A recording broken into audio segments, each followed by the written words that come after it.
Bonsoir tout le monde, alors je m'appelle Jérôme et on va vous présenter notre service qui s'appelle Roadster. Mais avant de vous parler de Roadster, je voulais vous faire une petite confidence. Je trouve qu'on vit une époque formidable, et surtout dans tout ce qui concerne les moyens de locomotion. Aujourd'hui, je sors d'ici avec une simple petite carte, je peux prendre un Autolib. Si j'ai pas mon permis de conduire, avec un petit téléphone portable, je commande une belle berline chez Uber ou chez quelqu'un d'autre. J'ai bien évidemment en tant que Parisien le métro, qui marche toujours très bien. Si j'ai envie de m'évader un petit peu, j'ai le TGV. En 3 heures, je suis à Marseille.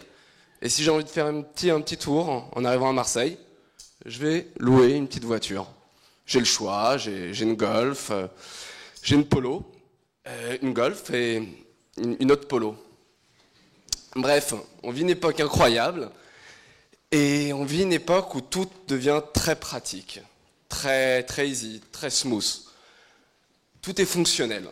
Et j'ai l'impression peut-être que dans cette recherche de la fonctionnalité, on a perdu un petit peu d'émotionnalité.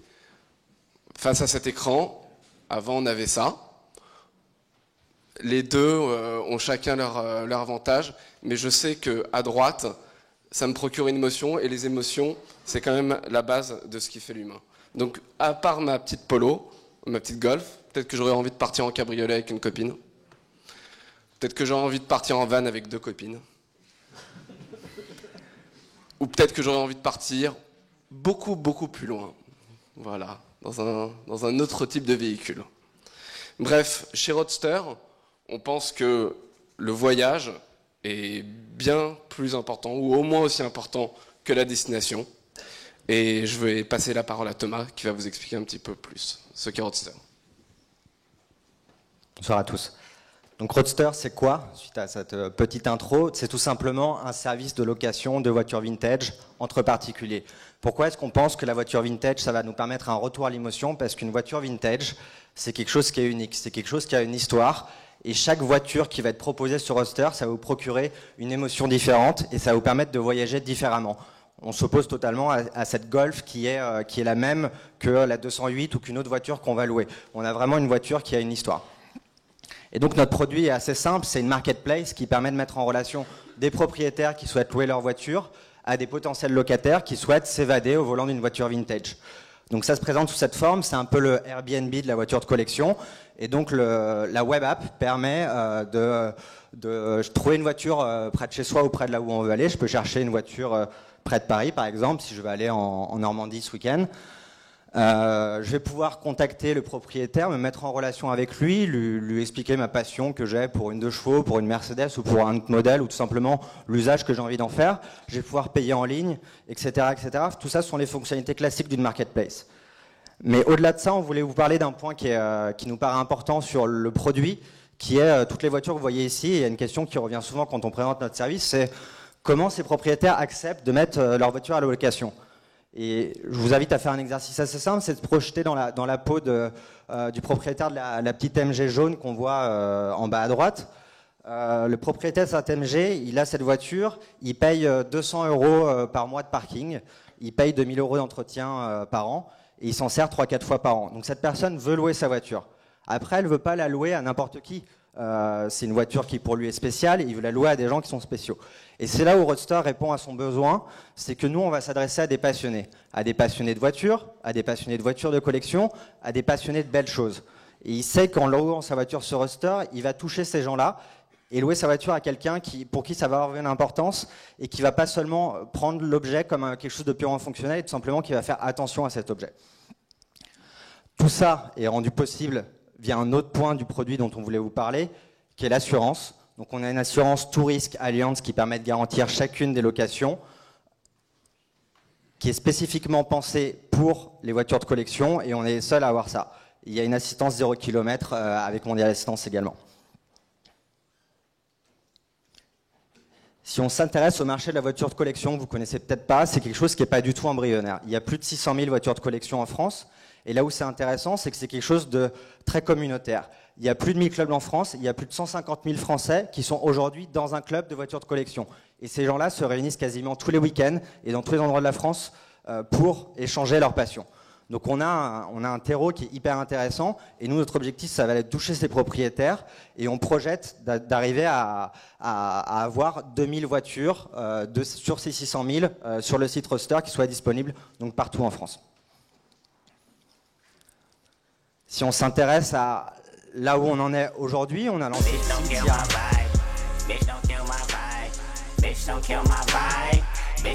Voilà, c'était Roadster. Non, il reste 2 slides hyper courtes. Là où on en est aujourd'hui, on a lancé il y a 1 mois et demi, on a 250 inscrits, 30 voitures disponibles. On a depuis 5 jours une demande de réservation par jour. Ce qui est intéressant de voir, c'est qu'on a plus de 25 utilisateurs par semaine et plus 4 voitures qui arrivent chaque semaine. Bien sûr, ça va aller croissant.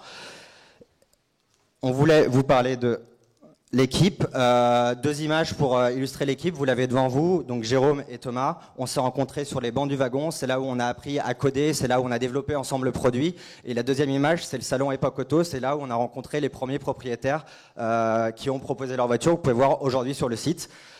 Aujourd'hui, Jérôme s'occupe full-time du développement du produit, fait évoluer le service pour qu'il soit toujours plus agréable à utiliser et toujours meilleur, simplement. Et moi, je m'occupe full-time du recrutement des propriétaires et de la communication pour faire connaître le service. Voilà, suivez-nous sur Instagram et Twitter pour découvrir notre univers, pour nous poser des questions, et inscrivez-vous sur le site, c'est assez important, si vous êtes intéressé par le service. Et même si vous n'êtes pas intéressé dès aujourd'hui, inscrivez-vous, vous serez au courant de toutes les nouvelles voitures qui seront disponibles au fur et à mesure des semaines sur Roadster. Merci beaucoup, c'était Roadster. Merci, bravo les gars. Qui veut commencer? Ok, j'y vais. C'est bien, c'était un bon pitch. Bravo. Donc globalement, c'était cool de vous écouter. Vous êtes des passionnés de la voiture à la base, hein, vous l'avez dit ou pas? Non? Vous êtes des collectionneurs? On l'a pas précisé, moi je suis passionné de voiture depuis que j'ai 3 ans, je pense, ou un truc comme ça, donc c'est de là aussi qu'est née l'idée. Ouais. D'accord, bon, c'est cool parce que ça on voit le lien en fait, on voit que c'est quelque chose que vous vivez. Bah bravo, moi j'aime le fait que ce soit quelque chose d'extrêmement niche et communautaire, je sais pas jusqu'où ça peut aller, je sais pas si le potentiel est dingue, enfin pourquoi pas, et si vous arrivez à capter 100% de cette communauté-là, c'est déjà énorme, et après ça offrira plein d'autres potentiels. Tout le vintage. Bref, mais plus sur la forme pour parler du pitch. Alors, petit truc à la con, tu tiens ton micro comme ça, là, ça fait un peu rappeur, enfin je sais pas, ça fait un peu bizarre. Ouais. Vu comme ça m'a bloqué, je suis restée bloquée. Alors, t'as passé trop de temps. T'as passé trop de temps sur le début, t'as vu, t'as été coupé. Les gars, vous avez 5 minutes. Et en plus, si je puis me permettre, tu m'as un peu déçu. Parce qu'en fait, tu m'as emmené loin. Et en fait, l'image était mal choisie. C'est-à-dire que tu as fait un moment un rapport entre une app de notes et puis le carnet avec le Moleskine, ouais, c'est ça. Et donc tu te dis digitalisation versus papier à l'ancienne, alors qu'en fait tu voulais certainement dire fonctionnalité, ouais voilà, c'est ça. Et donc enfin j'ai pas compris du tout, et en fait tu m'as emmené vers un autre truc qui était finalement il faudrait qu'on ait des voitures plus stylées. Donc en fait je me suis dit ouais, il essaie de m'extraire du consumérisme, mais en fait il me renvoie dans une société de consommation pure et simple. Ok, c'est de la voiture vintage, mais ça reste de la consommation de base, tu vois ou pas? Enfin, ton exemple m'a pas parlé. Voilà. Le Airbnb de la voiture de collection, bah, c'est clair. Le fait que vous ayez une assurance, c'est un peu la première chose qu'on demande, parce qu'on en voit plein dépasser la location de voitures en start-up, pas forcément de collection pour le coup.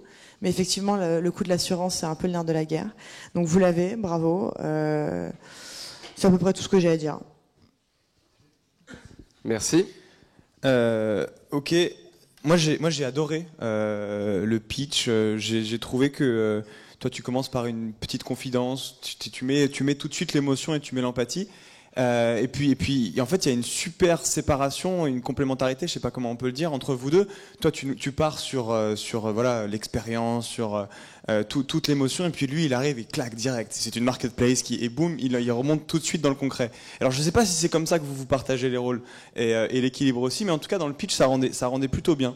En tout cas le build-up était super bon. Moi J'ai aimé qu'ils partent un peu loin. Alors vous êtes peut-être parti un peu loin pour revenir sur une marketplace derrière, mais si juste tu l'équilibres un petit peu, ça marche très bien à mon avis. J'ai adoré la quote qui pour moi était un peu représentative de la boîte. Voilà, on s'en fout, la bagnole elle est pourrie, mais enfin elle est pourrie. La bagnole c'est quand même une Porsche. La bagnole elle est pas top, mais c'est vraiment l'expérience qui est cool. Puis moi, vous m'avez vu avec le combi Volkswagen. J'ai envie de. Là, j'ai regardé tout à l'heure. Je dis à tout le monde de famille, bon les gars, il y a 7 places sur le combi. On part dans le château et on se fait un road trip en même temps. Voilà, donc vous aurez un client déjà.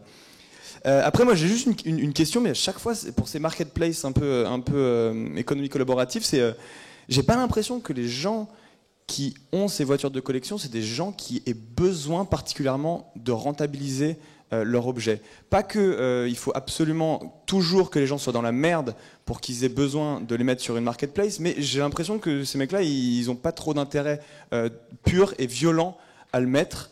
Moi, je me souviens et je vois souvent les gars qui passent là pour aller jusqu'au château de Vincennes avec leurs caisses vintage et compagnie. Ouais. Moi, j'ai l'impression que quand ils passent à côté au feu rouge là, et en plus ils sont à 2 cm du sol, le mec il me regarde et il me dit mais toi tu montreras jamais dans ma caisse. Genre c'est la mienne, tu oublies quoi. J'ai pas l'impression qu'ils soient dans une démarche de partage à l'origine en mode ouais c'est cool, tiens prends ma caisse, ouais c'est bon les clés voilà, tu me la ramènes et tout, mets du shit. Non, j'ai l'impression qu'ils sont super possessifs là-dessus. Donc je me pose la question. Et dernier truc avant que tu me répondes, j'ai adoré la partie team. Parce que vous étiez super focus vous êtes super focus dans la façon dont vous le racontez, et j'imagine que c'est la même chose dans la façon dont vous entreprenez, c'est que il y en a un, il développe le site, il y a pas de c'est un grand CTO, gourou, machin, non, il développe le site, c'est ça qu'il fait, et l'autre il va chercher des clients. Pas c'est un gros hacker où le mec il a fait des trucs, non, voilà, c'est focus. Et ça je trouve ça super, et j'aimerais en voir plus souvent des non prises de tête sur la partie team, et beaucoup d'humilité et de concret là-dessus aussi. Merci beaucoup. On répond. Ouais, il y avait 2 choses dans ce que tu disais. C'est est-ce qu'ils ont besoin de rentabiliser en fait leur actif, puisqu'une voiture de collection c'est un peu un actif qu'ils ont. Tous ne roulent pas sur l'or, et c'est vrai qu'il y a cet entretien tous les ans et tous l'utilisent assez peu. Donc c'est vrai qu'il y en a à qui ça parle de pouvoir prendre, je sais pas, 1 000 euros, 2 000 euros par mois. C'est pas pour se faire de l'argent, mais ça permet d'en faire une opération, on va dire nulle, et je sais pas, de partir en vacances ou enfin bref, d'en faire quelque chose qui reste possible en fait. Et nous on fait Roadster pour que la passion de la voiture de collection soit possible aussi bien côté propriétaire que locataire. Après oui, on les a vus à Époque Auto sur le salon. Il y a des propriétaires qui veulent pas prêter leur voiture. Il y en a pas qu'un. Il y en a qui font pas rouler leur voiture sur la pluie. Il y en a qui ont plus de facilité à prêter presque leur femme que leur voiture. Ça existe vraiment. Ça existe, c'est pas la majorité. Nous, on s'adresse en fait à des propriétaires qui sont plutôt un peu plus jeunes que les propriétaires de voitures de collection classiques, on va dire. La moyenne d'âge d'un possesseur de voiture, c'est 35 ans aujourd'hui sur Roadster. Donc il y a une population de jeunes collectionneurs qui existe. C'est-à-dire que vous avez pas dit particulièrement que vous étiez des malades de caisse dans le pitch, mais en fait ça se ressentait, j'ai oublié en fait qu'il fallait préciser ce truc-là. Donc c'est cool, et en fait ces malades mentaux, ils voulaient venir avec une caisse à de family pitchée. J'aurais dit que ça allait être un petit peu chaud, mais mais ils étaient prêts à le faire quoi, voilà. Je vais rajouter juste une petite chose sur les propriétaires. C'est vrai qu'ils sont pas tous là à vouloir automatiquement mettre leur voiture sur le site. Par contre, quasiment tous sont prêts à louer les voitures des autres. Et ça, c'est un incent qui fait que des entreprises se mettent dans la peau du locataire. Et nous, on est en train de travailler sur justement les pousser à mettre leur voiture et qu'ils aient plus d'avantages pour louer celle des autres. Voilà. Je vais essayer de faire court. Pitch à 2, c'est tricky, donc bravo. D'ailleurs, chez les investisseurs, c'est interdit, hein, les pitch à 2. Hein, parce que pendant ce temps-là, vous faites quoi de votre boîte ? Et non mais c'est important. Et qui bosse sur l'histoire de la confiance avec l'assurance, c'était bien. Mais en fait, la confiance, elle se gagne aussi sur le site entre les échanges. Il faudrait peut-être mettre ça en avant parce que c'est important. Et c'est le principe des marketplaces, surtout avant l'assurance, c'est la confiance entre les individus. L'objectif 2000, alors qu'il y a 600 000 voitures, c'est peu ambitieux. Donc ne le mettez pas dans ce cas-là. Mettez juste, on en veut un maximum. Et voilà où on en est actuellement. Puis peut-être qu'un jour vous en aurez 10 000 ou 20 000 ou je sais pas, ou plus, et tant mieux. L'histoire du prix sur le fait qu'une voiture de collection c'est de l'entretien et qu'il faut la rentabiliser. Faites le détail.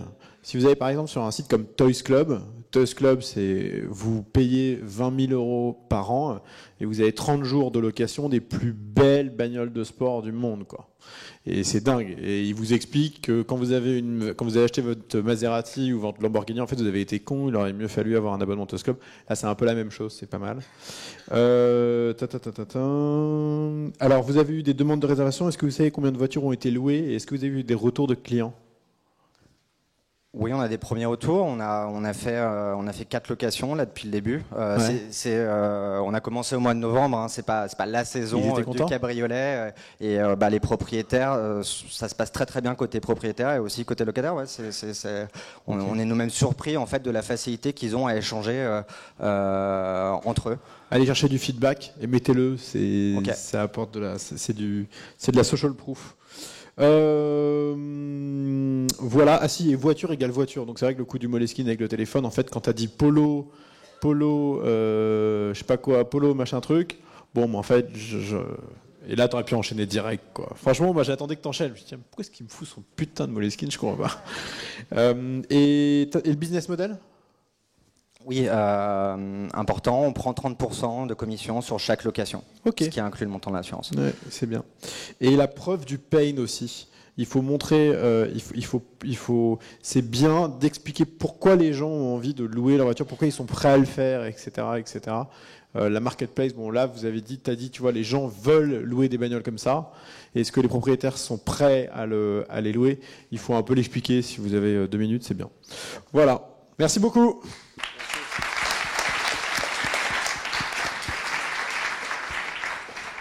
Bonsoir. Donc je me présente, je suis Sébastien, l'un des cofondateurs de Cloud Paper. Donc je suis désolé pour mes petits collègues de Roadster, mais on va reparler un peu de fonctionnel maintenant, parce que le fonctionnel, ça peut être pratique, notamment quand on parle de paperasse.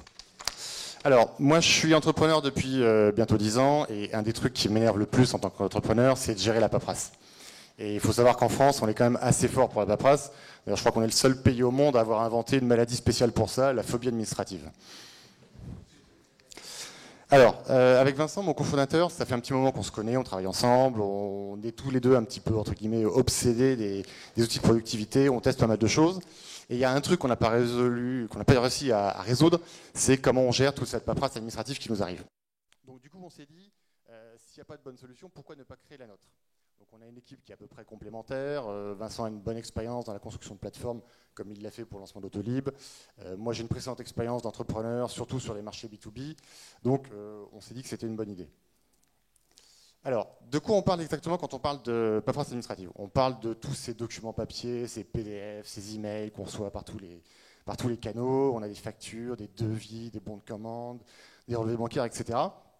Tout le monde se dit, je suis sûr, il faudrait qu'on classe ça un petit peu, qu'on s'y retrouve facilement. Mais franchement, personne n'a le temps de le faire, personne ne prend le temps de le faire.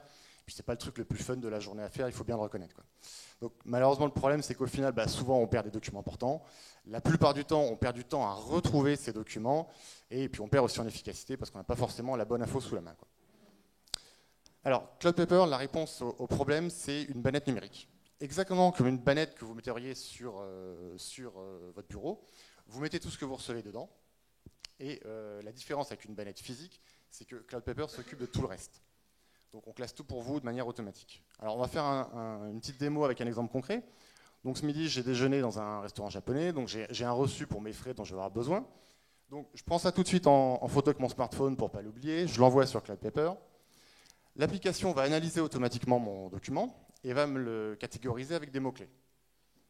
Donc, il va me retrouver le nom du fournisseur, ici c'est un restaurant, il va me trouver la catégorie, donc c'est un repas bien sûr, et il va reconnaître que c'est un reçu. Ce qu'on va faire aussi, c'est qu'on va aussi automatiquement extraire les données utiles dans le document. Donc, données utiles, c'est quoi? Là, on a un reçu ou une facture. Donc, les données utiles, c'est la date, la TVA, le montant hors taxe, les TC, etc. Et donc, toutes ces données-là, à la fin du mois, je les extrais dans mon fichier Excel ou CSV, et j'ai juste à envoyer ça à mon comptable, et j'ai rien d'autre à faire. Alors, on aura aussi prochainement une API disponible pour extraire tout ça. Alors Cloud Paper peut aussi automatiquement m'envoyer tout ça automatiquement sur mon Dropbox selon une organisation et un plan de classement préétabli, sachant que toute l'organisation des répertoires et les noms des fichiers sont entièrement personnalisables sur la base des mots-clés que le logiciel a reconnus. Donc ça peut aussi automatiquement gérer tout mon classement documentaire pour m'y retrouver. Alors à qui on s'adresse? On s'adresse principalement, comme vous l'avez compris, je pense, au B2B, des freelances, aux PME principalement. Alors ça, c'est le slide que Jean devrait aimer normalement. Ça, c'est comment on se positionne un petit peu par rapport à nos concurrents. Donc on va retrouver des acteurs qui sont spécialisés sur un type de document, comme Shoebox sur la facture ou Expensify sur la note de frais. On a aussi des outils de gestion financière de mon entreprise, comme MoneyDoc Pro ou Sushayo. On va retrouver des outils de classement plus génériques type Evernote, mais qui malheureusement n'amènent pas de valeur spécifique sur des factures, des relevés bancaires, des choses comme ça. Et puis les outils dont on est finalement le plus proche, c'est les outils de collecte de documents type Green Bureau ou Xambox, qui vont automatiquement me télécharger mes factures et me les classer, mais ça va marcher que pour une liste de fournisseurs restreinte. Donc notre business model, c'est une application en SaaS avec un abonnement mensuel. On a deux offres, une offre premium qui me permet de gérer 10 documents par mois avec les fonctions de classement, et une offre business qui me permet de gérer 50 documents par mois, le classement plus l'extraction des données pour 12 € par mois. Donc ça, c'est les offres qu'on va lancer au mois de janvier. On termine actuellement notre bêta. Et la valeur ajoutée de Cloud Paper, c'est vraiment de vous aider à automatiser tout le traitement de votre paperasse pour vous faire gagner du temps en évitant de changer vos outils de travail habituels. Voilà, donc n'hésitez pas à vous inscrire, à essayer l'application. On est preneur de tous vos feedbacks. Merci.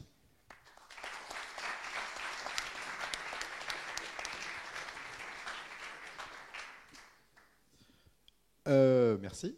Sur la forme, je vais te laisser faire. Sur le fond, donc si j'ai bien compris, c'est pour les business, cet outil, c'est pas pour les particuliers. Oui.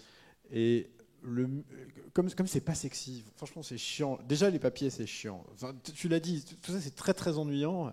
Le mieux, c'est mettre un espèce de gros pavé dans la mare, tu vois, du genre, aujourd'hui, les startups, les PME, ce que tu veux, ils passent leur année à traiter tant de millions de papiers, et ça leur prend tant de millions de minutes, et c'est infernal, et il n'y a aucune raison, à l'ère où tout est dématérialisé, qu'on ne puisse pas archiver une note de restaurant en moins de 5 secondes. Et quand tu parles note de restaurant en moins de 5 secondes, dès lors, tu as parlé à tout le monde, à tous les gens qui ont déjà fait la note de restaurant, et ensuite tu peux dérouler.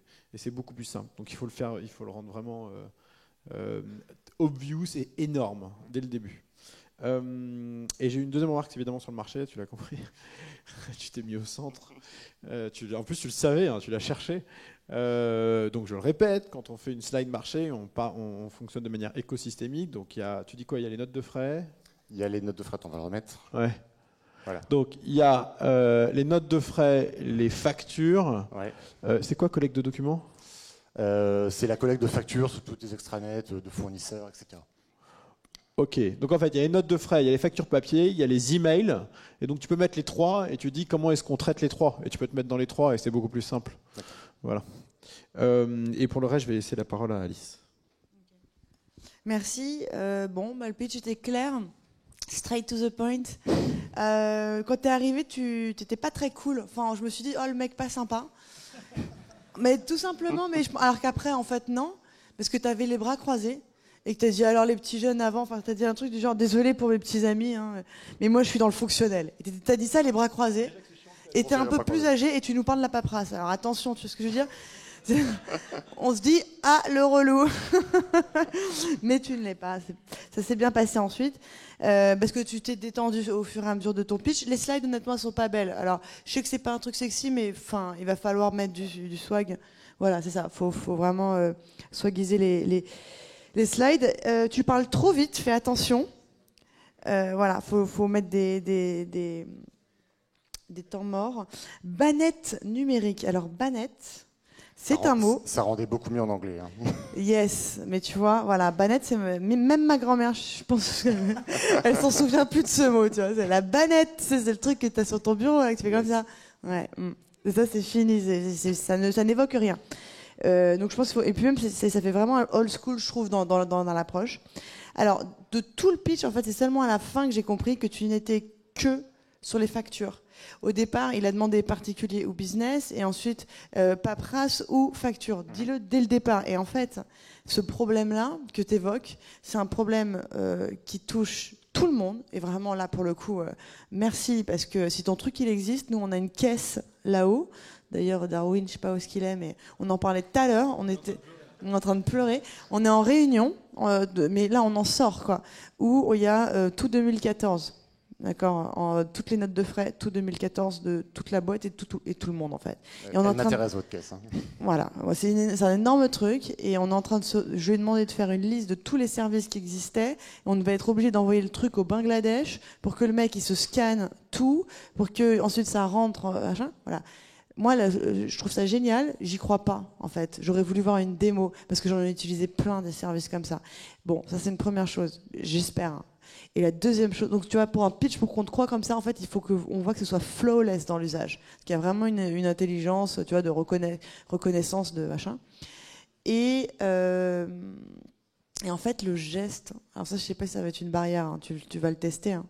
Mais le geste de prendre en photo, moi, en fait, je faisais exactement ça avec une application qui s'appelait Podium, mais on avait bidouillé en interne, on s'était fait que on pouvait avoir notre truc de gestion de facture.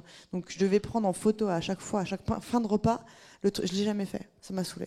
Je préfère le foutre dans une enveloppe, ce qu'on s'était dit qu'on ferait, et l'enveloppe qu'on envoie chaque mois au comptable. Parce que c'est ça la technique à l'ancienne, hein, c'est que le comptable il s'en occupe tous les mois. Bon, ça me faisait moins chier que de prendre en photo, en fait.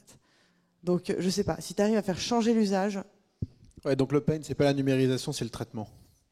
Et donc le traitement, c'est pas forcément par la numérisation, ça peut être par un traitement manuel bâtard, tout bête, mais juste par envoi de courrier. Du type, en fait, arrêtez de vous poser des questions. Vos papiers, vous les mettez dans une enveloppe, vous les balancez, vous les scannez, whatever, quel que soit le moyen. Vous n'avez plus à vous en occuper, c'est nous qui les traitons automatiquement. Alors justement, le coût de l'enveloppe, c'est quelque chose qu'on pensait faire en option, mais on va y réfléchir maintenant du coup. Faut tester. Bon, voilà, sinon moi, à part ça, c'était clair. Bravo. Non, moi je vais rien rajouter parce que tu as exactement dit tous les points que j'avais soulevés, que ça soit du début où tu as un peu tapé les précédents et en même temps, du coup, tu n'as pas mis tout de suite beaucoup d'émotions.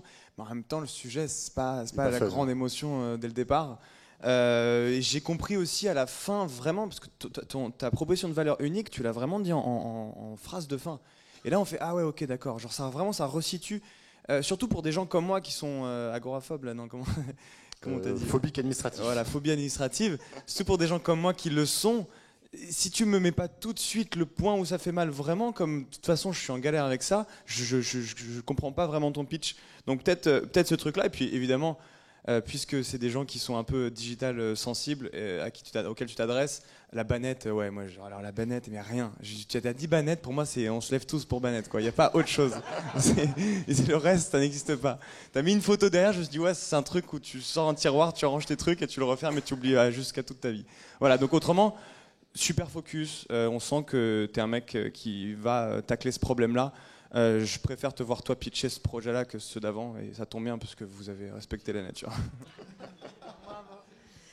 Ouais, bravo. Et toi, en fait, t'en es où là aujourd'hui ? T'as besoin de quoi ? Tu cherches quoi ? C'est quoi le... Là, on est en train de finir la bêta, donc on est preneur de bêta-testeur. Et puis, comme j'expliquais, on lance le mois Attends, prochain. excuse-moi, le pricing, ça me paraît énorme. Attends, parce qu'en fait, ah oui, juste question. T'as dit pour 10 docs, Non, c'est 10 gratuit. docs, c'est freemium. Ouais, pour 50 docs, c'est 12 € par mois. Mais 10 docs, c'est 10 factures ? Un doc égale une facture ? Un doc, c'est une facture ou un reçu, ouais. Attends, franchement, c'est radin. Hein. Tu vois ? Mais en plus, il y en a entre 10 et 50. Ouais, bon, on en discutera. C'est ça. Voilà. Alors, pour l'instant, on lance sur ces offres-là pour essayer de capter un petit peu le bas du marché, parce que sur nos bêta-testeurs, on a à peu près 120 bêta-testeurs. À 80%, c'est des freelances ou des toutes petites structures. Mais bien sûr, on prévoit de faire des formules supplémentaires avec plus de docs derrière. La base d'une offre, c'est 9,90, c'est pas 12, ça n'existe pas 12 dans les pricing. Voilà, juste pour... Si la facture est trop longue, comment ça se passe ? Genre le ticket de Carrefour ou le truc comme ça, quoi. Bah, tu passes dans un voilà, il faut soit nous l'envoyer par une enveloppe, soit le passer dans un scanner qui gère ce genre de truc, quoi. Ouais, bah, ce sera l'enveloppe alors. Pour toi, ce sera l'enveloppe. Alors sur les factures et sur les reçus, actuellement, on est à 60% de taux de reconnaissance. Sur les factures et les reçus, beaucoup moins sur les autres types de documents. On en a moins reçu aussi pour l'instant. Sachant que les meilleurs du marché là-dessus sont aux alentours de 75-80% à peu près, quoi. C'est quoi, si c'est pas des factures et des reçus, c'est quoi ? Ça peut être des courriers, ça peut être des relevés bancaires, des devis, des bons de commande, des contrats. Des documents qui sont beaucoup moins structurés, qui sont beaucoup plus compliqués à reconnaître de manière automatisée. Et tu les traites aussi, ceux-là ? On traite beaucoup moins de choses. On va reconnaître, par exemple, sur un courrier, on va reconnaître que la date. Je vais te dire que c'est un courrier de ton URSSAF et je vais te donner la date, c'est tout. Je vais te donner beaucoup moins d'informations que sur une facture, par exemple. Donc restez focus d'abord sur la facture, parce que c'est un gros pain, et vous irez si vous vous dispersez sur tout ça, vous mieux faire de la facture, avoir des bons mecs à Madagascar ou dans n'importe quel pays francophone bien câblé, vous leur envoyez des trucs à la mano, ils vont vous les traiter à la mano, ça va aller super vite, ça va vous coûter que dalle. Il faut faire un truc qui se cale pas du tout au début, c'est pas grave, juste pour voir si la proposition de valeur d'avoir 100% des documents scannés, reconnus rapidement, à un prix de 9,90, ça marche, quoi. Et après, si tu n'as pas de déperdition et une stickiness énorme, bah c'est simple, hein, tu scales ça au nombre de freelance et nombre de startups en France et en Europe, tu as déjà un marché monstrueux. Bravo. Merci.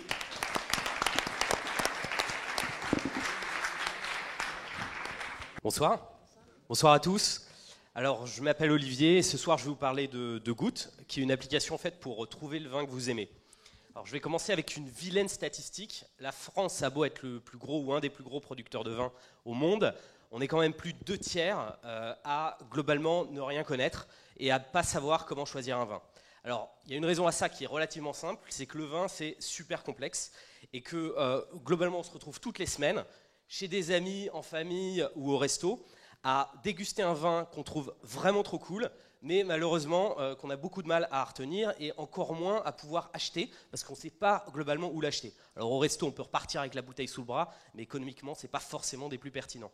Et à l'inverse, le samedi après-midi, quand on est chez Monop ou en train de pousser son caddie chez Carrefour, globalement, on a 600 références devant soi de pinard, 60 secondes pour décider, et globalement, personne pour nous aider. On a quelques petites étiquettes, des rouges, des bleus, des oranges, enfin bref, tout un tas de couleurs qui sont censées nous guider dans le choix, mais globalement pas le caviste et pas le vendeur à côté de nous qui nous permet de le choisir.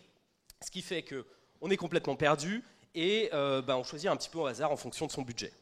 Alors, nous, on a eu l'idée globalement de créer une application qui permet de simplifier un petit peu tout ça, qui soit surtout à destination du néophyte. Donc vraiment l'amateur de vin de base qui a un budget déterminé, une humeur déterminée, qui souhaite tout simplement pouvoir retrouver un vin qu'il a kiffé et pouvoir faire un choix en magasin. Alors pour ça, il utilise son application mobile qui s'appelle Goutte. Il prend en photo le vin qui est devant lui en situation, donc typiquement chez des amis ou au resto. L'application lui renvoie systématiquement le vin, donc le nom du vin, le propriétaire, le domaine et quelques informations utiles, mais surtout où on peut l'acheter. Parce que c'est un peu la donnée clé. Aujourd'hui, quand on aime un pinard, soit on passe 5 minutes sur Google à essayer de retrouver quelque chose en espérant que globalement le vendeur soit proche de nous, soit on fait confiance à sa bonne étoile. Ensuite, on s'attaque au deuxième gros problème qui est le supermarché. En supermarché, on a à peu près une idée de ce qu'on veut parce qu'on a une soirée entre potes, entre filles ou bien globalement quelque chose à fêter. On a un budget, mais on n'est pas nécessairement un carnet de dégustation en face de nous et donc du coup on ne sait pas nécessairement quels critères précis on doit mettre dans l'appli. En revanche, on sait que nos potes, nos amis, nos connaissances des vignerons avec qui on est connecté, eux ont un très très bon goût pour le vin et sont capables de nous aiguiller tout simplement parce qu'on est connecté avec eux. Et donc l'application va nous proposer soit des suggestions de vins qui sont proposés par des pros, soit globalement des avis qui sont proposés par nos amis et notre communauté. Alors, notre business model, en quelques mots, il est assez simple. Il est gratuit forcément pour l'utilisateur et pour le marchand. Donc, le marchand, c'est soit un caviste, soit un supermarché. On lui permet de mettre en avant son référence. Donc, il est très content parce qu'il a une possibilité d'avoir une vision sur ce que, globalement, les utilisateurs sont amenés à déguster dans son propre magasin. Et pour les marchands online, le marché du vin online en France, même si ça vous paraît hyper développé, c'est encore un marché qui croît de 30% par an, qui fait 1 milliard aujourd'hui. Il y a 450 vendeurs de vin sur le net et en gros à peu près aucune aide vraiment tangible pour pouvoir aider un consommateur lambda qui cherche à s'y retrouver. Et enfin, je termine avec l'équipe. Donc, autour de ce projet, il y a essentiellement 3 personnes. Kevin, qui a le nez dans le code, en fait, un peu tous les jours. Paul, qui lui s'occupe de toute la partie R&D, parce que derrière, il y a forcément un peu de R&D, notamment dans le scanner d'étiquettes. Et enfin, moi-même, qui fait la coordination et puis, on va dire, tout le côté chef d'orchestre de l'ensemble. Voilà, bah, écoutez, je vous remercie beaucoup et puis j'espère vous retrouver sur Goutte rapidement.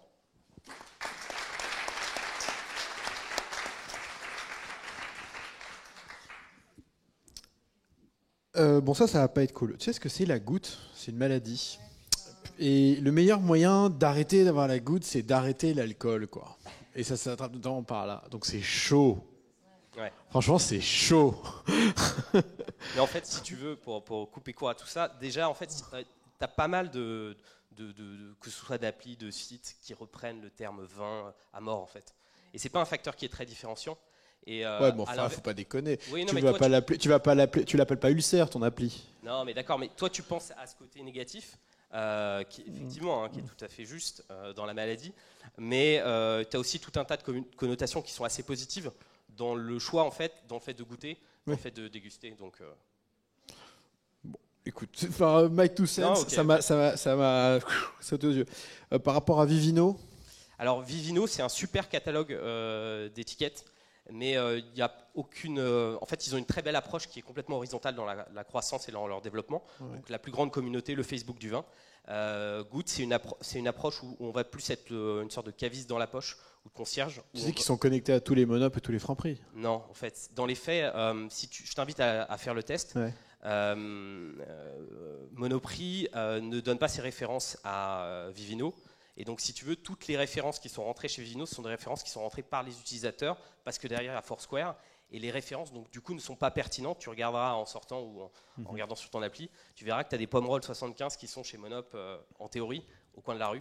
Et dans les faits, c'est pas pertinent. Nous, à l'inverse, on a un accord avec Monoprix qui nous permet aujourd'hui de référencer, par exemple, les 80 références Monoprix Gourmet, qui sont les premières références notées par le guide Béthane, qu'on a aussi comme partenaire dans l'histoire. Et en revanche, d'avoir une approche qui est soit moins généraliste et moins large que l'approche que peut avoir Vivino, mais beaucoup plus verticale. Non, mais honnêtement, la seule raison pour laquelle j'aime Vivino, c'est pour ce principe de localisation des vins en point de vente. Donc moi, je pense que tu as tout compris sur le marché, et pour avoir vu le marché du vin et des boîtes qui levaient de l'argent dans le marché et tout, le vin, je vous le dis, c'est un marché de merde, faut pas y aller, c'est un fou ce mec. Et pour une raison simple, c'est que personne ne se fait livrer une bouteille chez lui par internet, parce que le prix n'a pas de sens, et donc qu'ils vont les chercher dans le Monop d'en bas, sauf que dans le Monop d'en bas, évidemment, ils savent pas ce qu'ils vont aller acheter, d'où le principe de goutte. Décidément, ce nom, je vais pas m'y faire. Et ça me fait penser à une autre boîte qui règle le deuxième problème du vin, c'est que une bouteille, on l'ouvre pas tout seul le soir chez soi parce qu'on la termine pas, quoi. Et donc après, le prochain problème qu'il faudra résoudre, c'est comment est-ce qu'on fait du vin au verre chez soi on demand. Il y a un qui s'appelle Divin qui fait ça. Ouais. Et honnêtement, comme on parle du vin, il faut que ce soit un peu inspirant, quoi. C'est important. Mais Alice va te dire ça mieux que moi. Dans l'esprit, c'est vrai que tout de suite, goutte, j'ai pas du tout adhéré en fait le mot. Ça arrête tout de suite, t'as la goutte, quoi. Enfin, et c'est négatif. Et en fait, ça a été partagé tous les trois. Faudrait peut-être faire voter la salle. Hein. Qui a pensé à la maladie, en fait? Tu vois, c'est mort. Oui, aussi, ouais. Bon, voilà, fais gaffe. Enfin, c'est pas cool. Ouais. Très dynamique, c'est agréable. Pour ça, par contre, tu souris pas beaucoup. Hein. T'étais pas très sympathique. C'est ça que je veux dire. Tu souris pas beaucoup, mais tu crois tellement ce que tu fais, donc on est dedans, quoi. C'est cool, bravo. Le marché est super compliqué. Ok, nous on en voit depuis je sais pas combien de temps, plein et tout. Alors, le pain, en fait, le truc, c'est juste ça. C'est ce putain de pain dont tout le monde parle quand tu es dans le supermarché et que tu te dis, qu'est-ce que je dois faire? Voilà. Est-ce que c'est vraiment un pain? Voilà, c'est vraiment la question que je me pose. C'est est-ce que c'est vraiment un problème à résoudre? T'as donné des chiffres d'usage? C'est-à-dire? Elle est sortie, ton app? Elle est live? C'est quoi l'usage? En fait, on l'a lancé en septembre. On a 5000 utilisateurs sur iOS, parce qu'on est sorti sur iOS, et on a sorti Android cette semaine. Et c'est quoi l'usage? En fait, la fréquence, c'est une fois toutes les 2 semaines, qui correspond à peu près globalement à la fréquence d'achat de vin. Ouais. Et en revanche, au départ, si tu veux, on a fixé probablement un peu trop sur le côté social des choses. Et au final, on se rend compte que la partie quel vin choisir, qui est la vraie suggestion en fait, est la première fonctionnalité qui est cliquée aujourd'hui. Donc c'est quelque chose qu'on va vraiment mettre en avant. Faut le dire, c'est important. Et puis les erreurs, c'est bien quand on apprend des erreurs. Pour recentrer aussi sur le côté vraiment, ce que tu dis, tu vois, t'es chez Monop, on arrive à croiser à la fois où t'es et globalement ce que tu veux, et donc t'offrir 5 vins à choisir. Une question con, enfin moi à chaque fois que je suis au supermarché, je capte jamais, j'ai jamais la 3G dans un supermarché. Tu captes dans un supermarché? de base. Non, non, tu ne captes pas. Alors si effectivement tu es à Paris et que effectivement tu peux te retrouver dans une situation où tu captes pas. Non, en revanche, si tu es dans un hypermarché de province, tu vas capter. Ouais, ça, voilà, bon, ok. Voilà, je me demande en fait, moi c'est vraiment une question d'usage, j'en sais rien et en fait j'ai envie de savoir avec ce que tu as fait, ce que tu as sorti et les gens qui l'utilisent, qu'est-ce que tu vas découvrir. Est-ce que c'est vraiment dans Monoprix, est-ce que c'est dans le magasin ou est-ce que c'est pas sur justement de la recommandation de vente en ligne? Je sais pas. Voilà. Pour moi, c'est un gros question mark auquel je suis pas du tout câblé pour répondre. Sinon, en termes de pitch pur et dur, t'as l'air, toi, pour le coup, solide. Donc, tu donnes envie d'aller plus loin. Peut-être juste pour compléter aussi, alors forcément c'est un pitch, c'est assez rapide, mais il faut voir ça comme un écosystème en fait. L'application, c'est un moyen de capter ton utilisateur au moment où il déguste. Et donc du coup, avoir tout de suite une note noir-blanc, j'aime pas. Et après, tu termines le process, bien évidemment online, parce que ton achat, il ne va pas se faire en in-app aujourd'hui. Le pourcentage est très faible. En revanche, tu vas avoir de la conversion très très forte qui va être sur ton web, plus la partie supermarché dont on a discuté. Ouais, tu es à l'aise. Super diction. Moi, j'avais l'impression d'écouter la radio. Donc, c'est toujours agréable quand tu entends un pitch, puisque du coup, tu es dedans, quoi. Tu ne penses pas à autre chose. Tu t'as dit à un moment, avec des pauses entre les mots, donc c'est pareil, c'était équilibré. Pouvoir faire un choix en magasin. Et là, moi, j'ai envie de télécharger l'application. c'est tellement ça. Franchement, si jamais tu passes au journal, tu vas passer tranquille. Ton app est jolie. Goutte, j'ai pensé aussi à la maladie de la goutte, mais bon, après, on va dire que cette maladie se perd de plus en plus, donc peut-être que et puis son audience ne la connaît pas forcément. Après, moi, c'est toujours le problème, la pain. Il y a vraiment. C'est-à-dire que ton outil, alors à la fois dans la façon dont tu le pitches, au final, même si tu commences apparemment à apprendre avec ce que font tes utilisateurs sur ton application, les fonctionnalités c'est très protéiforme, tu en as partout en fait. Tu as le partage à l'Instagram, tu as la localisation, tu as la recommandation puisque tu as fait l'utilisation, donc du coup tu as tout ça. Moi j'ai l'impression que tu t'es dit, putain vas-y je vais essayer de créer un humain, quoi. Comme si tu voulais créer un humain, tu dis vas-y je vais mettre un bras, un deuxième bras, une jambe, vas-y, le buste, la tête, et au final, quand tu sors ça, tu as juste une espèce de masse inerte, parce que c'est pas comme ça qu'on crée un humain. Créer un humain, c'est un spermatozoïde et un ovule. Et au départ, toujours, pitch don't kill my bio. Et du coup, au départ, on a envie d'entendre, parce que là, c'est évidemment le départ, on a envie d'entendre c'est quoi ton spermatozoïde, c'est quoi ton ovule. Et là, on le devine pas, on voit juste une masse inerte. Et en vérité, tu l'apprends toi-même. Et tant mieux, quand tu sors l'application, eh ben, la masse inerte, elle reste inerte, et puis il y a peut-être un petit bout de vie quelque part, et c'est sur ce truc-là qu'il va falloir percer, parce qu'au départ, t'es pas un bulldozer, t'as pas la force d'un bulldozer, t'as juste la force d'un mec qui a un tout petit couteau, et qui va essayer de percer quelque part. Donc voilà, ça c'est vraiment exactement, MacGyver. C'est vraiment le sujet. La team, ouais, bah après, je sais pas si ça se fait, mais R&D, moi, je vois pas. Ouais, c'est vraiment, bah, le mec, il y a deux mecs qui dev, et puis un mec qui vend, et on va voir si ça continue comme ça, parce que la R&D, j'ai l'impression que tu es en train de développer un algorithme atomique croisé dynamique, et franchement, je le sens pas là-dessus, quoi. Aussi sur la façon, et c'est un petit peu pas le reproche, mais on sent ton mindset, je sais pas si je vais dire intellectuel, mais je vais plutôt dire stratégique. Tu dis, quand on parle de tes concurrents, mais ils ont une approche horizontale, inversée dans l'équation numéro 2. On s'en fout en vérité de l'approche des concurrents et de ton approche à toi dans un point de vue de marché à 10 coups d'avance. Parce que pour l'instant, tu as juste un coup. Et ce truc-là, on a l'impression que tu surréfléchis un peu trop, comme si tu avais la possibilité de faire de la stratégie. Et on fait de la stratégie quand on a trop d'argent. Parce qu'il faut essayer de répartir l'argent dans le temps et les ressources dans le temps et même les allouer à différents. Toi, t'as pas d'argent, t'as rien. Et on va dire, si l'argent, c'est pas au départ de l'argent, c'est des utilisateurs. T'en as pas trop au départ pour pouvoir te permettre de dire ça. Et donc, au final, à un moment, peut-être aussi de le penser. Voilà. Donc, c'est peut-être un peu ce feedback-là. Réfléchis pas autant que ça en essayant d'avoir un ensemble cohérent et fonce sur un truc en particulier. Et si ça plante, recommence sur un autre endroit.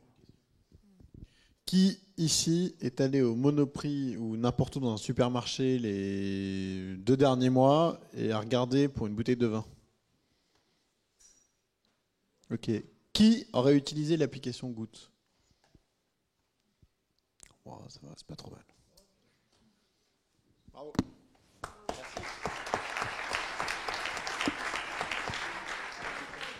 Comme on vient juste de démarrer. Voilà, les chiffres qu'on peut avoir, c'est qu'on a 4000 utilisateurs sur iOS. On a un début sur Android parce qu'on a commencé là il y a quelques jours. Et effectivement, après, on sort la partie web à partir du T1 l'année prochaine. Alors en fait, si on regarde un petit peu les chiffres des concurrents ou on va dire des applications qui sont connexes au 20, d'ailleurs, il ne faut pas limiter, comme je le disais tout à l'heure, notre univers à celui de l'application, mais c'est vraiment un point de première étape. Voilà. Et en fait, il y a une application qui est assez connue qui s'appelle Tout le 20, c'est un truc qui est fait par Nicolas, qui fait juste des accords mes 20, c'est 150 000 utilisateurs. Vivino, on est à peu près sur la même chose en France, sachant que, encore une fois, c'est un super réseau social, mais effectivement, derrière ça, il n'y a pas un autre service. Voilà. Merci.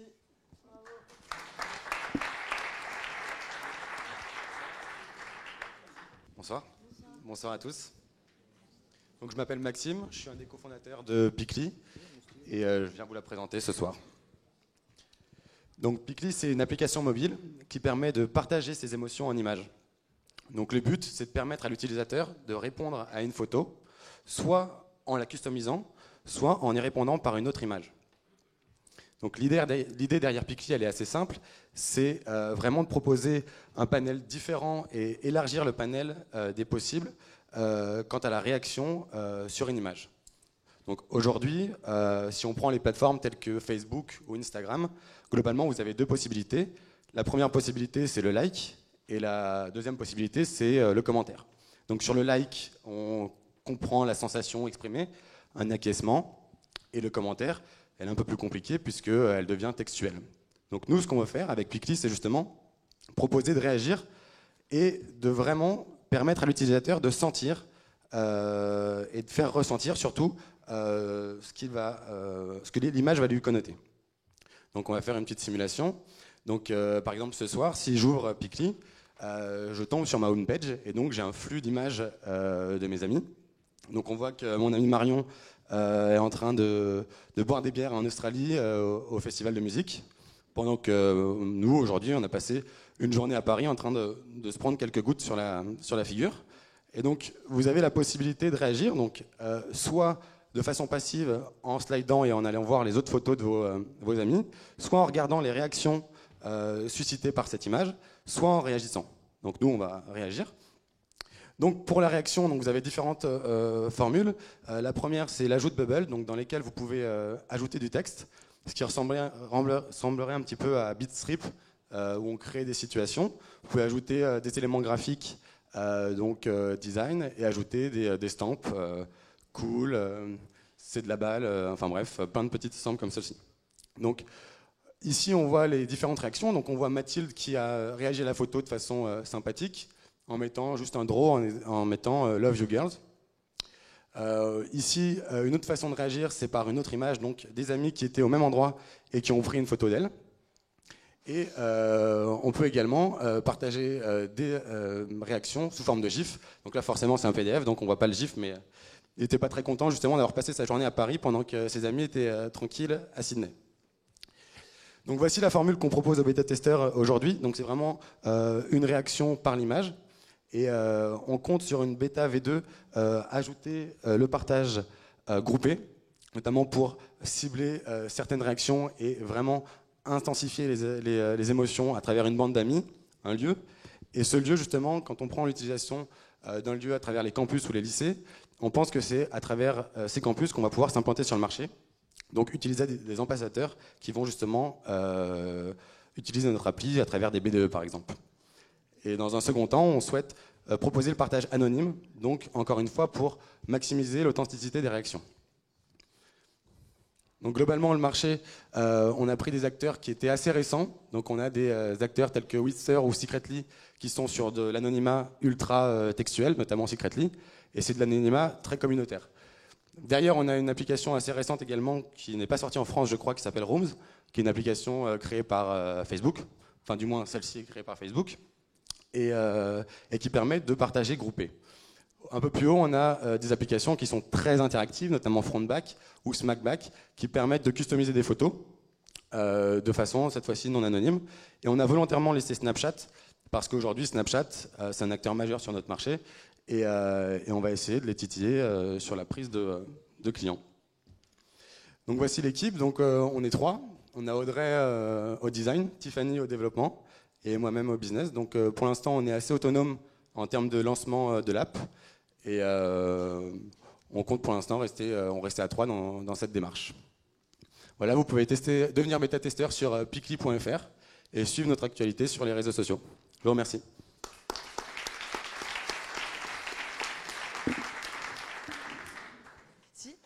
Ok. Ouais. Alors il dit c'est à moi de commencer parce qu'il dit c'est ma thèse d'investissement. C'est vrai qu'on sent qu'il y a beaucoup de design, mais vous dans la salle d'équipe c'est quoi? C'est 2 nanas. Disons que ça c'est frais déjà. Franchement merci. Ça fait. Il y a les numéros les gars 07. Elles sont bien les meufs. Hein. Bon, ok, c'est rafraîchissant, ça change. Alors, en fait, bon, déjà juste sur la forme, donc comment tu pitches, t'as fait que du back and forth là avec tes pieds, attention, tu vois, t'es un peu mal à l'aise, alors que c'est plutôt cool, t'as des belles slides, t'as un produit qui te donne envie, enfin voilà, fais pas ça là, de voyager comme ça à gauche à droite. Attention dans ta démo, c'est caché.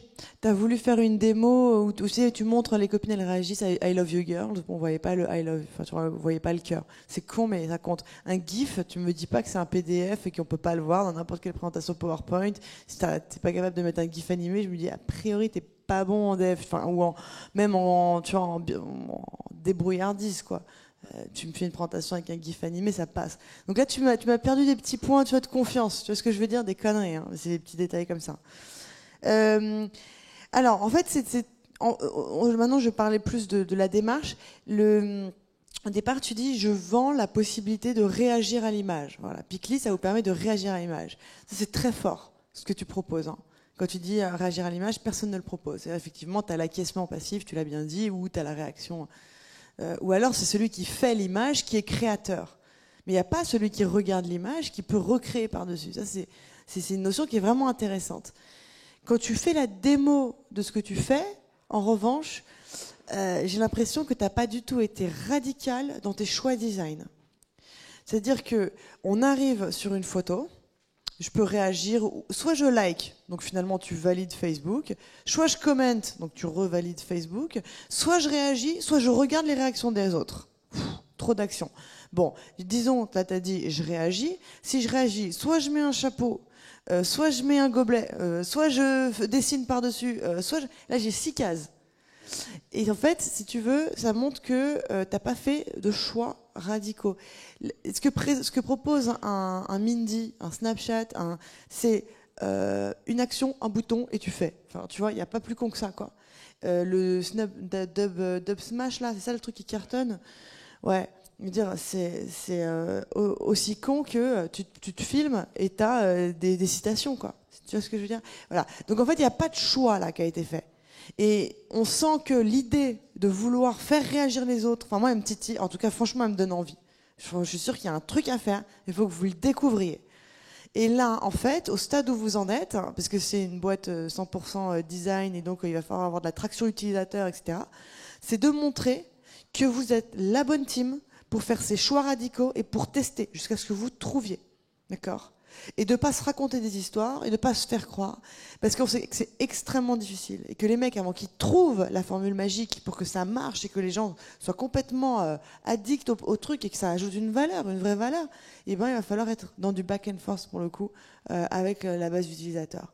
Donc on veut le voir. Donc c'est pas grave si tu veux d'avoir des partis pris qui sont complètement casse-gueule. Si tu dis voilà le mec peut juste faire du draw par-dessus et il y a une chanson qui est ajoutée ou j'en sais rien, mais on veut un truc que soit clair et que soit et même si c'est un test et que ce test en fait il va être valide 1 mois jusqu'à ce que vous repivotiez. Et voilà. Je pense qu'il faut montrer que vous êtes dans cette énergie-là et on vous suivra à 100%. Ça a l'air beau, c'est bien exécuté, voilà. Ouais, c'est magnifique. Moi, j'avais vu ta landing page, on n'a pas pu la voir là, mais elle est aussi très très belle, ça donne envie. Alors après, le picli.fr, bon, c'est un petit détail à la con, mais c'est vrai que ça enlève le swag direct. Ouais, le .fr. Mais bon, un get picli.co, on n'en parle plus. Après, moi, sur l'usage, moi, je suis pas particulièrement utilisateur de ce genre d'application. Je n'utilise même pas Mindy alors qu'ils sont chez nous. Du coup, c'est vrai que j'ai un peu du mal à relate. Je vois bien sur ce genre d'usage, exactement comme dit Alice, qu'il faut essayer de chercher, comme les gars de Mindy qui ont mis énormément de temps avant de trouver la bonne solution. Et on a vu tout de suite que c'était des malades du design et qu'ils n'allaient jamais lâcher l'affaire. Et c'est aussi ce qu'on a un peu envie de voir. C'est-à-dire que là, le taf de Audrey, il est crucial quoi, sur ce qu'elle fait. Bon, DA Digital aussi, c'est un peu pompeux, mais du coup, ça c'est primordial. Après, moi, j'ai toujours eu dans ton pitch l'impression que c'est un espèce de Snapchat débundlé sur lequel tu vas pouvoir réagir et qu'au final les gens qui envoient ces photos-là et qui réagissent avec d'autres photos ou qui personnalisent la photo qu'on leur a envoyée, c'est un truc qu'ils font un peu dans l'intimité. Mais ça, je pense que c'est une hypothèse que tu vas valider vite ou invalider vite. C'est pas Snapchat, c'est de l'aller-retour et du coup nous ce qu'on propose c'est vraiment de participer. C'est Snapchat en feed quoi. Voilà, en feed et derrière on peut associer des images et on peut voir toutes les images qui sont associées à l'image initiale. Oui d'accord, mais parce que moi je me sentais un peu moins à l'aise d'aller partager et repartager ça sur un feed public, mais après ça c'est. Tu chopes sur les photos excuse-moi, question, tu chopes les photos et les feeds sur Facebook et sur Twitter et sur Instagram? Non, le but c'est que. Là tu postes dessus? Ouais, tu postes dessus. C'est chaud, excuse-moi, j'avais pas compris. Ah non, c'est-à-dire que tu es en train de refaire. Non, tu peux pas. On va voir, on essaie en partageant. Non, mais de base, tu refais Facebook avec par-dessus une réaction. Tu fais Facebook pour pouvoir faire que les gens y réagissent en dessinant par-dessus. Tu vois ou pas le délire? Il faut choper. Ne réinvente pas un truc. Enfin, tu dois réussir à choper les images, qu'elles soient sur Instagram, sur Facebook ou sur Twitter, et que tu deviens la plateforme où tu as juste à te plugger avec tes comptes et tu fais réagir tes potes. Mais tu peux pas demander aux gens d'oublier Facebook, d'oublier Instagram, de venir mettre les photos chez toi, parce qu'il y a des réactions potentiellement qui pourraient être cool. Après, et là peut-être que je vais complètement me planter, mais c'est un parti pris. Là tu dis notre stratégie, c'est d'aller voir les BDE et machin et trucs, et sur une nouvelle feature qui sera les groupes, d'essayer de créer une valeur à partir d'un groupe plus petit. J'ai l'impression que c'est une grosse connerie de se dire que c'est des stratégies comme ça qui vont créer l'attraction de ce genre de service. Que ce genre de service, comme on voit avec les Dubs Match, quand ça marche, ça devient à un moment ou à un autre à peu près viral. Attention, cette phrase-là, elle peut être très vicieuse. Hein. Ça veut dire qu'il n'y a pas vraiment cette stratégie-là de pénétration particulière. Je dis juste ça pour que potentiellement, vous ne tombiez pas dans l'illusion de devoir aller créer cette traction-là par autre chose que le produit lui-même. Comme on voit sur toutes ces applications qui sont sorties, qui continuent de sortir, qui font souvent des feux de paille, mais qui sont un peu dans ce modèle-là. Après le marché, pareil, je sais que c'est l'exercice. Moi personnellement, là, j'en ai rien à foutre du marché. Genre, je m'en fous de là où t'es. Je veux juste qu'il y ait un truc qui explose. Et tu me dis, ouais, on va pas lâcher jusqu'à que tous les gamins ils se mettent dessus et qui fassent comme pour Dubs Match. Enfin, on a encore des exemples là aujourd'hui. Et pour finir, tout petit détail. La façon de commenter, tu dis ouais, on peut dire que c'est cool, on peut dire que c'est de la balle. L'expression c'est de la balle a été interdite depuis 1813, du coup tu peux pas la réutiliser, ça marche pas. Donc évite-la la prochaine fois. Voilà. Juste, je fais un pari tant qu'on est filmé. Je pense que Dub Smash va mourir comme Beatstrip. Maintenant, donc ceci étant dit, moi j'y comprends rien aux Zap et je comprendrai jamais rien. C'est beau, mais c'était trop compliqué. Balance-moi un max d'émotions, quoi. Fais-moi kiffer, surtout quand t'as une DA de malade comme ça, vas-y, envoie, quoi. Et il y a un autre truc, c'est que les applications mobiles, quelles qu'elles soient, à la fin de la journée, si la friction dépasse 10 secondes, elle va mourir de home screen. Donc, il n'y a que deux types d'applications qui vivent sur les home screen. Donc, je connais rien en app, mais ça, j'ai compris. C'est soit les commodités, soit les communautés. C'est la communauté avec de la stickiness permanente, tu as du rebond permanent avec ta communauté qui fait que tu reviens tout le temps. C'est le principe de WhatsApp, c'est le principe de Snapchat, de Facebook, de Twitter, etc. Ou la commodité qui est un usage extrêmement court, intense d'une application. Et d'ailleurs, ne serait-ce que WhatsApp, on a encore un exemple, Snapchat ou toutes ces applications-là. Ouais, Uber, etc. Si tu as plus de 10 secondes de friction, c'est mort. Et donc je reviens sur ce que disait Alice, simplifier à mort, parce que c'est ça qui fait la beauté d'une app aujourd'hui sur son téléphone. Il n'y a que deux types aujourd'hui d'applications qui s'opposent. C'est les applications qui libèrent du temps et les applications qui prennent du temps. Ton application, quoi qu'elle arrive, elle ne doit pas prendre du temps. Je veux dire, ça, c'est le trust de Facebook. c'est le trust de Twitter, c'est le trust de ces applications-là. Oublie, il faut des centaines de millions de dollars pour en arriver là, quoi. Et encore, c'est même pas sûr du succès. Voilà. Des questions? Bravo. Merci.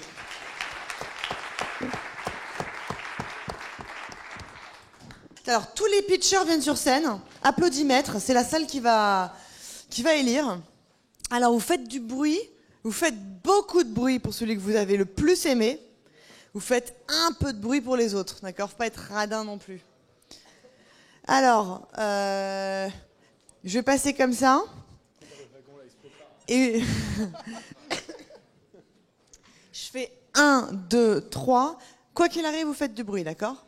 Mais vous ferez encore plus de bruit pour celui que vous aimez, d'accord? Donc quand je fais 1, 2, 3, je dis le nom de la boîte et vous balancez. 1, 2, 3, goutte.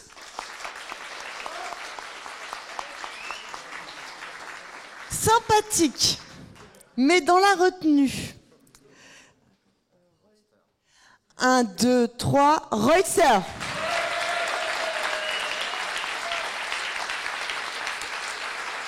Généreux. Attends, le nom de ta boîte déjà? Plymouth. 1, 2, 3, Plymouth. Ah. Et on récolte que ce qu'on a semé, ma gueule. Hein. Attends, comment? 1, 2, 3, Claude Pepper.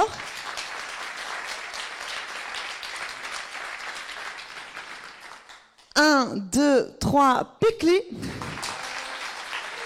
Ok, bah de manière assez évidente, venez les gars, beaux gosses, on va... Voilà, c'est eux. Ils voulaient venir en voiture à The Family. Ils repartent numéro 1. Bravo les gars. Bon, il y a des petites pêches et du coca. On se retrouve dans un mois pour le prochain Pitch Don't Kill My Vibe. Et merci à tous d'avoir été là ce soir.